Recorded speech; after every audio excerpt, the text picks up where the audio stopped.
Nah, gimana teman-teman? Udah paham belum tentang konsep kota itu gimana atau permasalahan kota saat ini yang kita telah hadapi itu bagaimana? Nah, untuk tahu sebenarnya hak kita sebagai masyarakat terhadap kota yang telah kita tinggali saat ini itu bagaimana sih? Nah, untuk jawabannya kita langsung bertanya langsung nih pada narasumber kita, Pak Suryanto. Saya persilahkan. Ya, baik ya, saudara-saudara sekalian. Nah, berbicara mengenai apa tadi, hak atas masyarakat kota ya. Nah, ini mungkin yang perlu kita pahami secara bersama sesungguhnya ya. Jadi ada dua konsep ya, biasa yang diperkenalkan oleh Ferdinand Tonis ini dengan masyarakat Kemensap dengan Geselsap ya. Nah, dalam masyarakat perkotaan yang dimana hidup dengan heterogenitasnya, kemudian dia sangat padat, kemudian dari segi aspek ciri-cirinya ya dia mengedepankan nama pribadi. Beda mungkin di masyarakat desa kita ya masih mempertahankan antar pribadi mereka. Kemudian ya kecenderungannya masyarakat di perkotaan ya kayak segregatif, dia terkota-kota antara satu dengan yang lainnya. Itu mungkin yang menjadi ya itu tadi berbicara mengenai tentang masyarakat kota kan yang berbeda ketika kita bandingkan dengan masyarakat desa dari segi cirinya. Nah, kemudian kita lanjut. Nah, tadi kan kita sudah mengenal masyarakat kota kan seperti apa ciri-cirinya. Kemudian seperti apa sih hak-hak yang harus dimiliki selaku masyarakat yang tinggal di perkotaan? Ya, tentunya kan kalau berbicara mengenai hal ini ya apa bedanya dengan masyarakat yang tinggal di pedesaan kan juga. Jadi tentunya akan dia sama sebetulnya perlakuannya. Dia tetap akan sebagai warga negara yang baik, tentunya ya dia harus memiliki hak atas di mana dia bertempat tinggal. Nah, cuman yang menjadi problemnya mungkin ya terkait dengan kehidupan di kota ya berbeda mungkin dengan kehidupan di pedesaan ya. Mungkin di sini tanahnya masih tanah di desa mungkin masih lapang, tapi sementara di kota tanah semakin sempit, space semakin berkurang. Itu mungkin yang sehingga ya hak-hak untuk mereka ya mungkin sedikit apa istilahnya ada sedikit perubahan lah.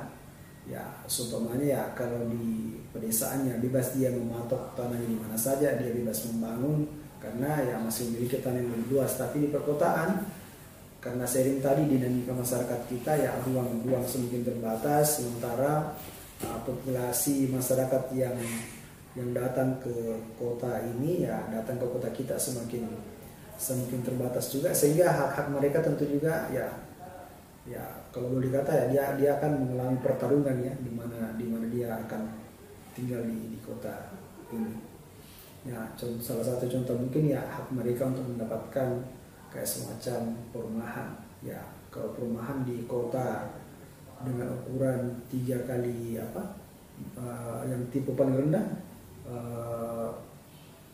6 kali 10 atau 3 kali tipe 36 ya atau boleh kata 6 kali 6 ya itu mungkin yang rumah yang paling rendah ya di kota.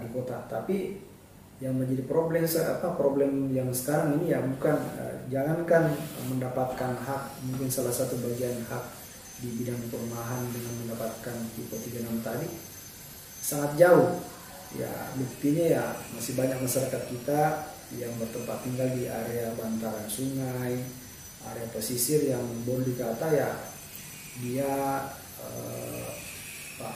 dia tinggal di bantaran sungai tadi yang dengan kondisi yang sangat tidak memungkinkan, sehingga hak-hak mereka mungkin ya itu tadi akan terpinggirkan. Itu mungkin ya, tapi ya sekali lagi ya bagaimana dalam hal ini pemerintah hadir untuk memfasilitasi masyarakat untuk mendapatkan hak tadi. Salah satu yang saya contohkan tadi hak untuk mendapatkan rumah yang layak ya.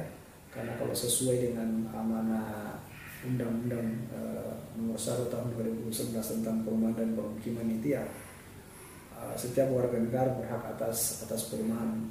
Itu mungkin yang menjadi bagian penting, salah satu item di dalam hak masyarakat terhadap hak masyarakat yang tinggal di perkotaan terkait dengan perumahan.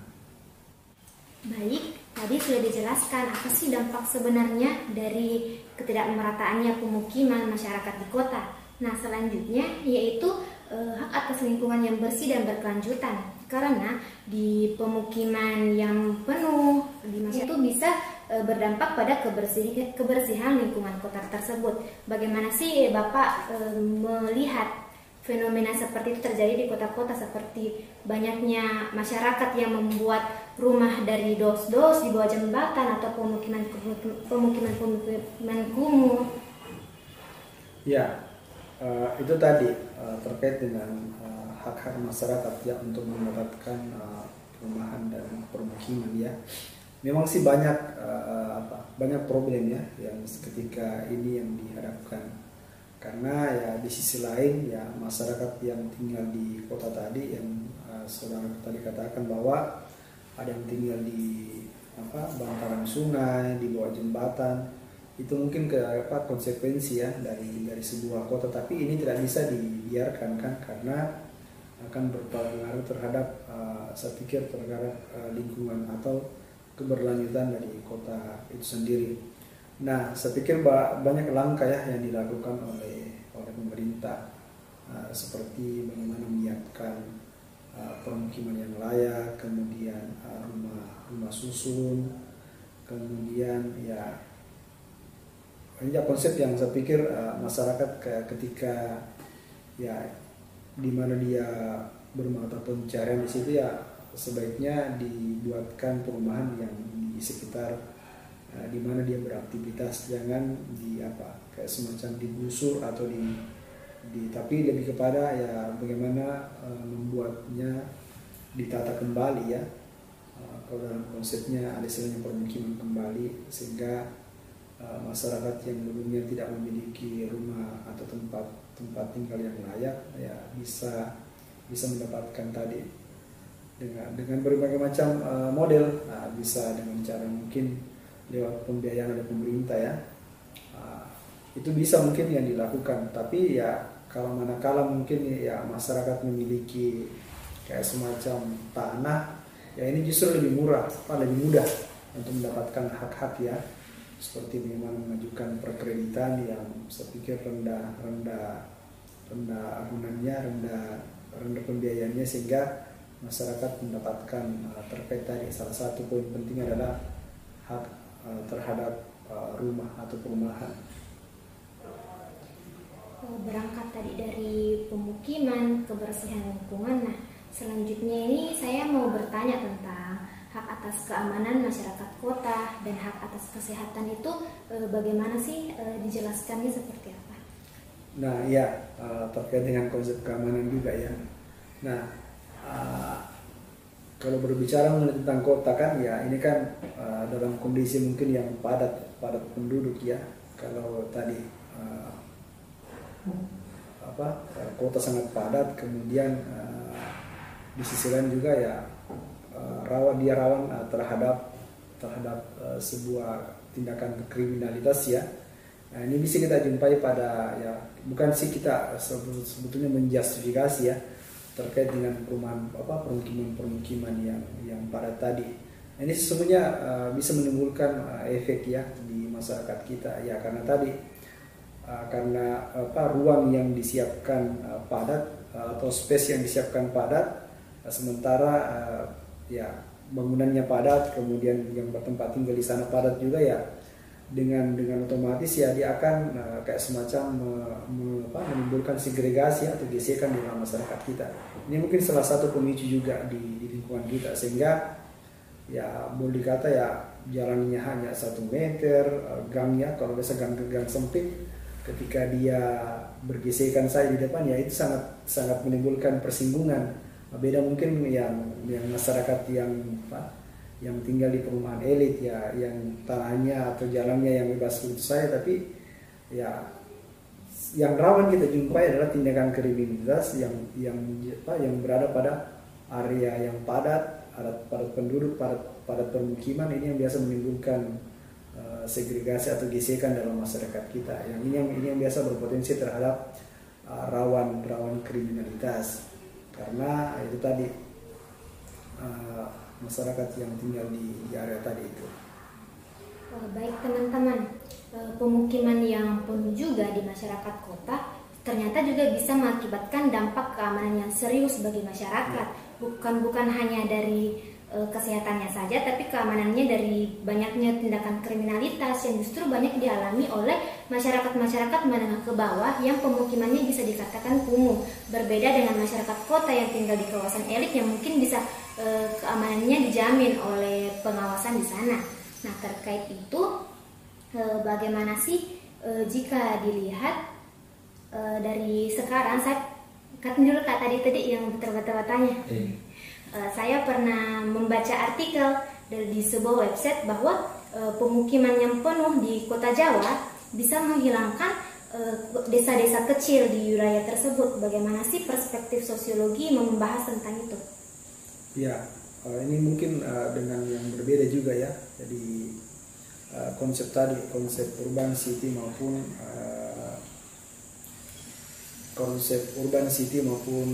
town ya. Nah, ini ini mungkin sangat terkait dengan bagaimana hubungan antara kota dan desa ya. Ketika mungkin tadi akan katakan bahwa ya dengan adanya keberadaan kota maka justru bisa menimbulkan mungkin kayak semacam perluasan kota atau itu mungkin dari segi administratif. Tapi kalau lihat kondisi dari sekarang sesungguhnya ya hampir ya tidak ada lagi batas sesungguhnya antara kota dan desa, karena tadi ruang maupun informasi sekarang hasilnya tidak sulit lagi didapatkan ya, karena ya sekarang orang mudah mengakses informasi antara kota dan desa. Masyarakat kota membutuhkan masyarakat desa, kemudian masyarakat desa pun membutuhkan masyarakat perkotaan, sehingga itu tadi ruang informasi ya itu tadi sehingga bisa berefek terhadap keberadaan desa itu mungkin.